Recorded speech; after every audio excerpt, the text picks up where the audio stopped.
Every release should be something your end customer can use and improves the product. Traditional or waterfall projects often plan releases based on technology or architectural components. Agile release planning makes sure to focus on the end customer, such that each release is something that matters to the customer and the organizational strategy. In Agile, release planning is driven by the product owner with a focus on increments of value to the customer. Feasibility and technical constraints are also part of the dialogue, but are not the driver of an Agile release plan.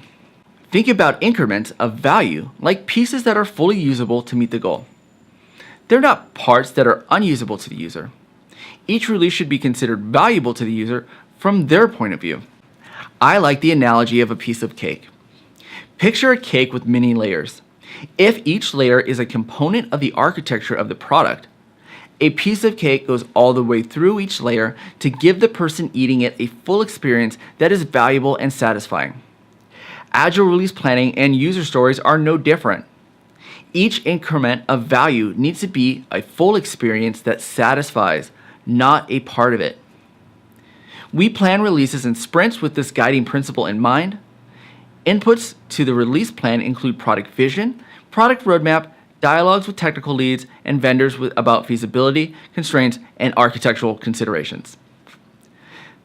The product owner's role in this dialogue is to ensure that the value to the user is delivered from the user's perspective and aligned to the vision, not necessarily an architectural technical perspective. Building the release plan means chunking out the roadmap into smaller pieces of incremental value. Let's go back to that Go Health Fitness Club example. The first part of our roadmap included a high-level feature of logging in and then connecting to the club, as well as viewing schedules. With the Go Health app, here's how I have broken it down, the Q1 roadmap from release to start. Take a moment and look at the release plan. Release 1 is all about logging in and connecting to the club. It includes downloading the app, creating a login, connecting to the location, and getting basic club information. Release 2 and 3 are focused on viewing schedules, where the release plan chunks out the viewing of schedules into usable pieces of value by slicing through the view schedules functionality into pieces based on location, class type, instructor, and free versus fee-based classes. Check out their exercise files for more details. Notice how this release plan is not organized by technical capability, component, or application that is impacted.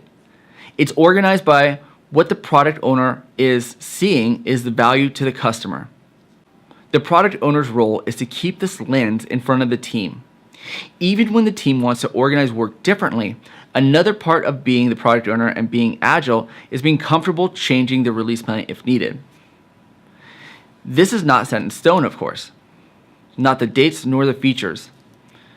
This is the plan at this point in time and may change as strategy, circumstances, internal factors, external factors, and learnings have evolved.